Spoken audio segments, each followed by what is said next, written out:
Hello, I'm Emma and welcome back to my channel. If you're new here, this channel is dedicated to personal finance and my personal debt journey in 2020 to pay off $35,000 of debt within 1 year.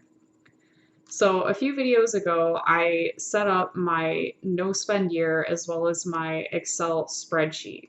So in this video, we're going to review my January budget and how much I spent. So hopefully this looks familiar. This is the Excel spreadsheet and budget that I had set up in my 2020 budget video. I did have to make a couple changes. My mortgage payment did go up just a little bit, and that's due to a reassessment of my house. So my taxes went up because the value of my home went up, so that's why this number is different. Otherwise, the rest of these numbers should be the same. So let's go ahead and get started.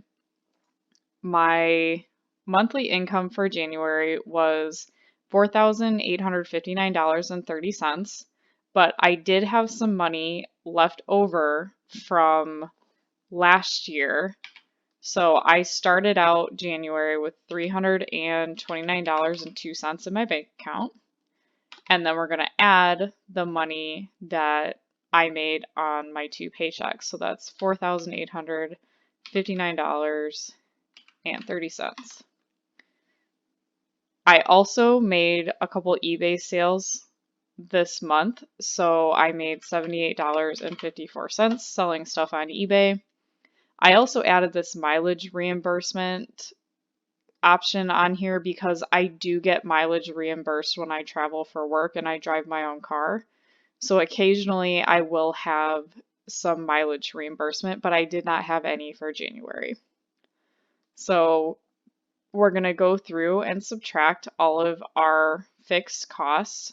So the easy way to do this, if you don't want to sit there and type it all out, is just drag it over one and it'll copy over your value. So because all of these are the same with the exception of my electric and gas, I'm literally just going to drag all of these over because these are all fixed. I pay the exact same amount every single month. So these will not change from month to month.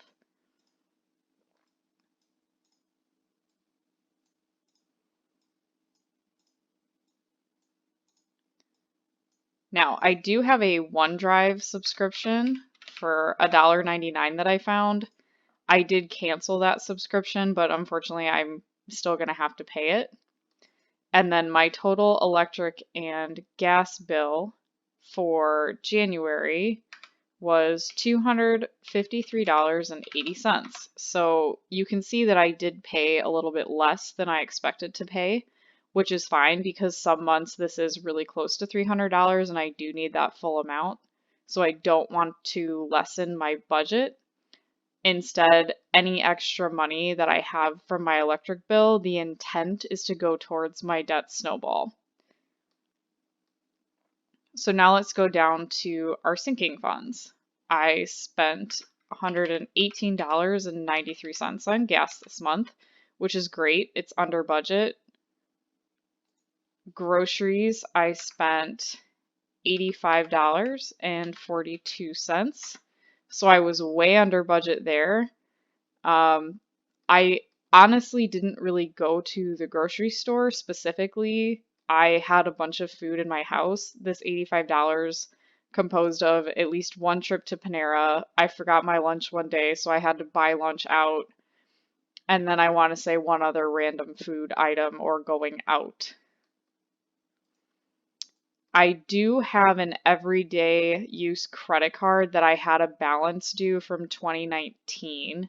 So I am unfortunately going to have to pay that in January, and then I'll have a little bit left over to pay in February. However, that is 0% interest.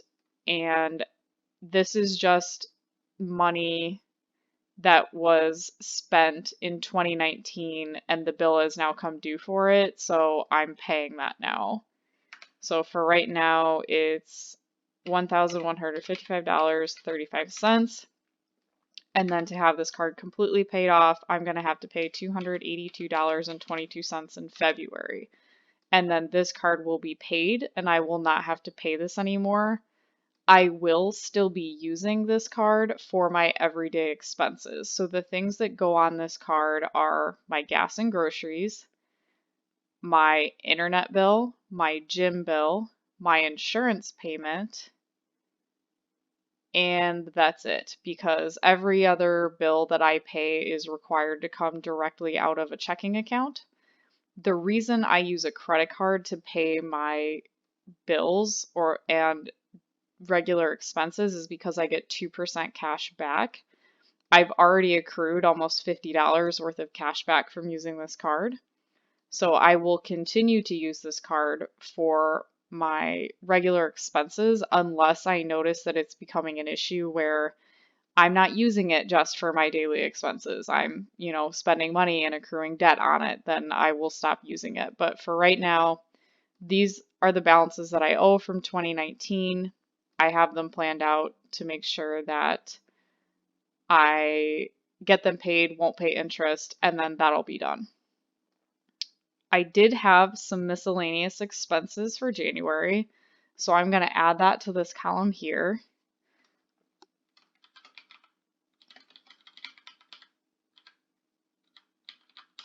So unfortunately, my hair straightener of 12 years decided to break in January of all months. So I went out and purchased a new hair straightener, which was not cheap.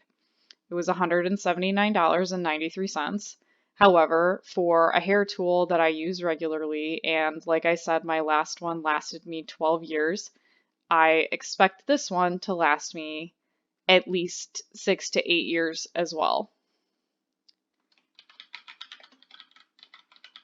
I also had a planned event that I went to in January that I got my hair done and my makeup done for. I spent $297.49, which, to be fair, getting my hair done was only $95. Getting my makeup done should have only been $75. However, I chose to get my makeup done at Sephora.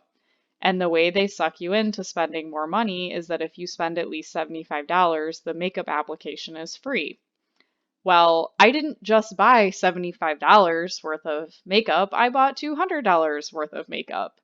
So that is a lesson learned right here that I shouldn't be getting my makeup done at Sephora. I should get it done somewhere else that doesn't have that minimum purchase requirement, or I should choose a store where I'm not tempted to buy the makeup. I did purchase something off of Amazon for $11.68, and I, for the life of me, cannot remember what it was. I also had to get a battery replaced in one of my watches. Unfortunately, I could not do it myself because it requires a special key to open the backside of the watch. So that kind of sucks. I paid $25 to have a battery changed because I don't have some proprietary key, but that's how they get you. Hopefully, I won't have to replace the battery in that watch for a couple years, so that shouldn't be an expense again for this year.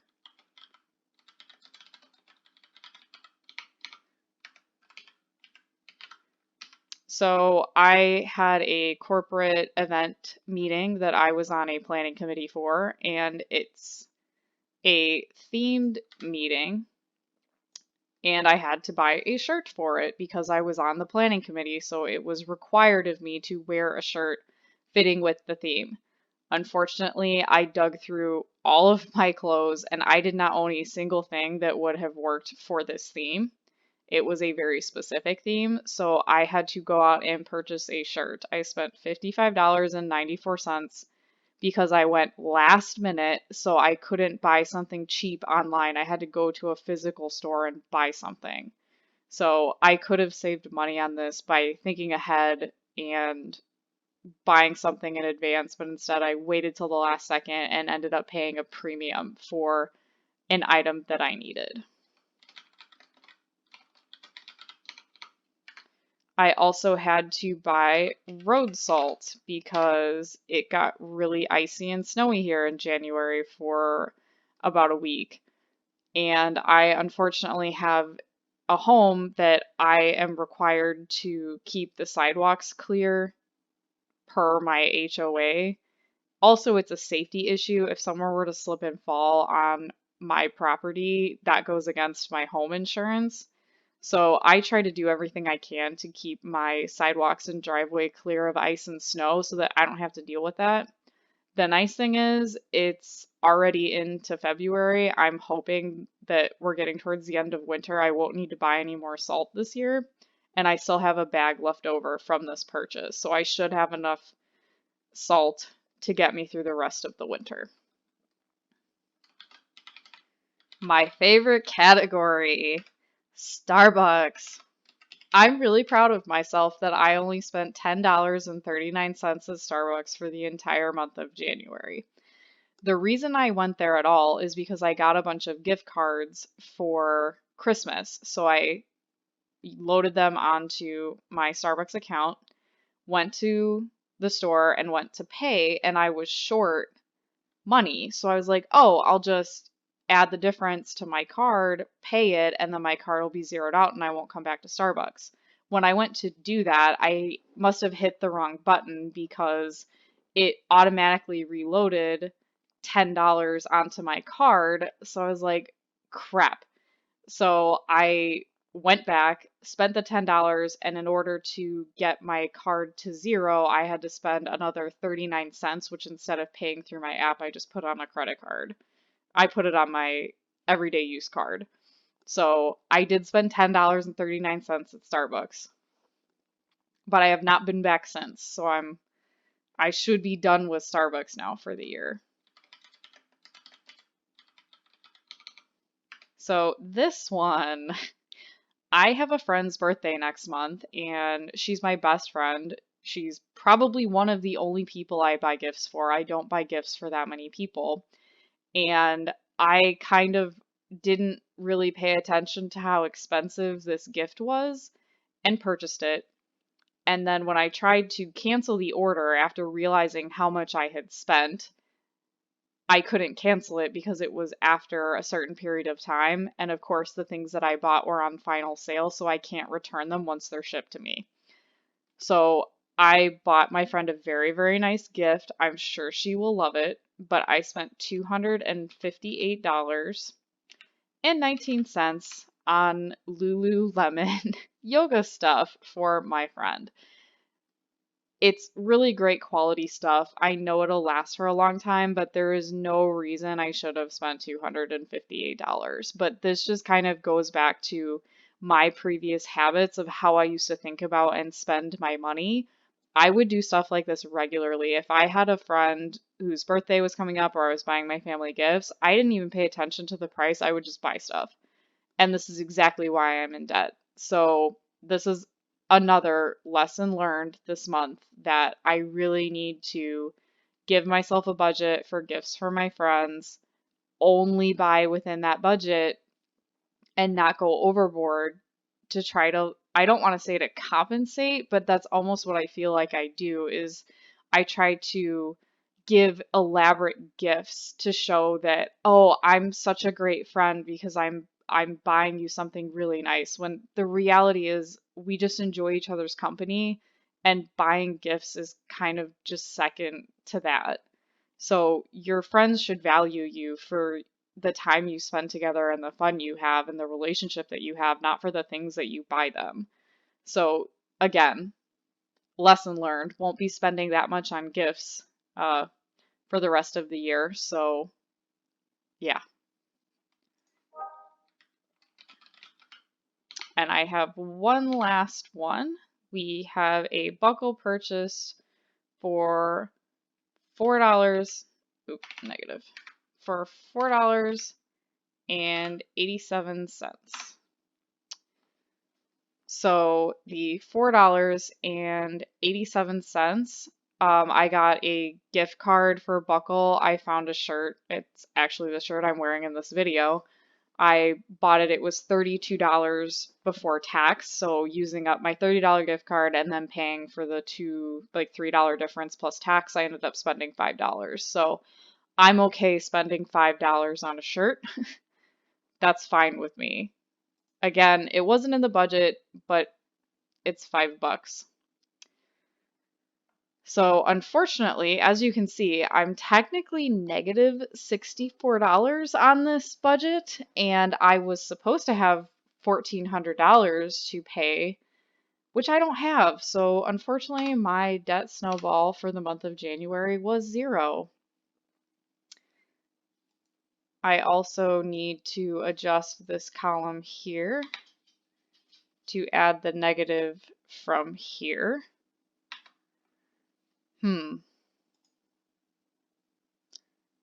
Why is this negative? I am confused. I'm going to double check. Well, what the heck? Why is this 0? So I've been sitting here playing with this. I realized why this isn't zeroing. I actually did not pay the full $200 on my cell phone bill this month.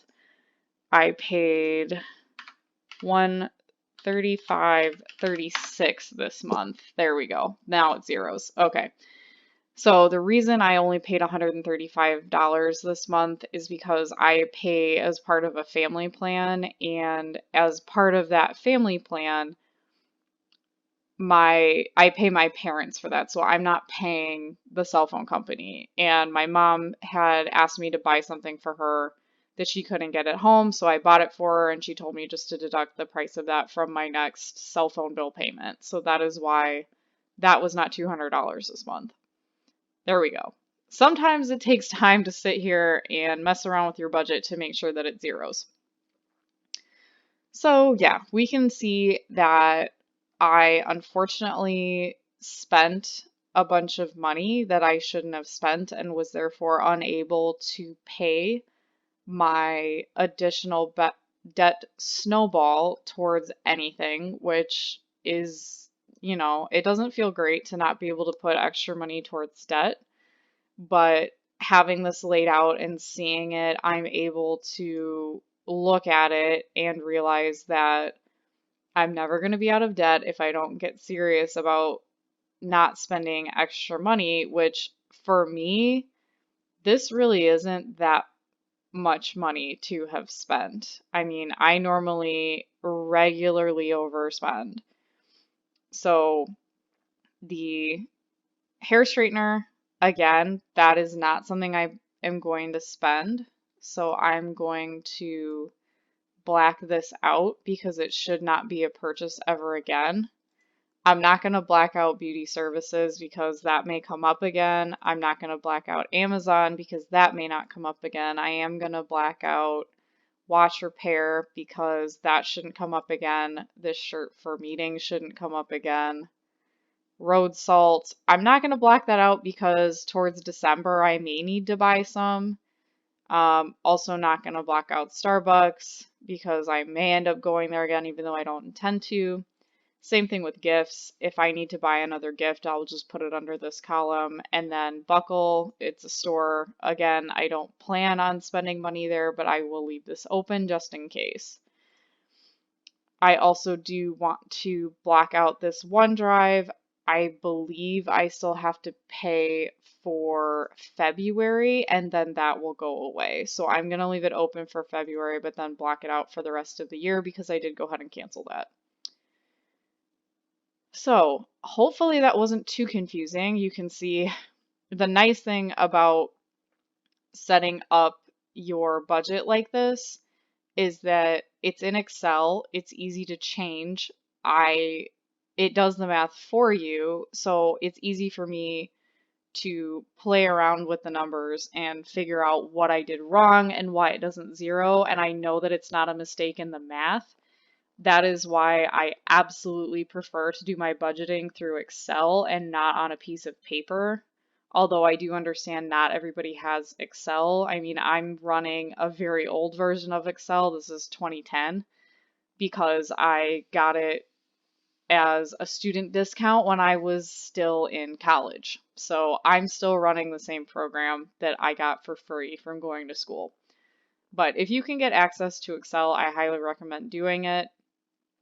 Hopefully, this shed a little light on how I spend money and also how these little purchases kind of just sneak up on you, even though you don't plan on it. Sometimes unexpected things come up, which I will go on a limb and say that none of these are what I would consider emergencies or necessities. These are absolutely discretionary spending that I really probably didn't need to spend.